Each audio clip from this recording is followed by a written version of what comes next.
Jean-Marie, s'il y a une idée qui plaît vraiment à tout le monde, c'est bien celle des circuits courts. Est-ce qu'elle a vraiment été travaillée par les politiciens? Alors les circuits courts, c'est une mesure qu'on retrouve dans tous les programmes, avec des modalités, dans certains cas, assez précises. Donc ça a été travaillé. Et ce qui est curieux, je ne sais pas si vous vous souvenez, dans la campagne de 2012, ou peut-être même celle d'avant, je crois que c'est celle de 2012, il y avait une mesure qui a été portée par Nicolas Hulot, notamment je crois qu'il venait de Marc Dufumier, qui était de dire une partie de la politique agricole devrait passer par des aides, non pas directement aux agriculteurs, mais aux circuits locaux et aux collectivités pour acheter des circuits courts. Tout le monde avait un peu rigolé, et cette mesure, on la retrouve à peu près partout.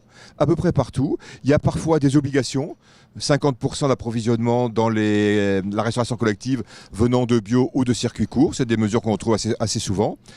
Marine Le Pen, priorité aux productions françaises dans les appels d'offres publics, elle va plus loin. Et puis il y a des mesures plus sectorielles. Dans le plan d'avenir d'Emmanuel Macron de 5 milliards d'euros, il y a la promotion et le financement des circuits courts.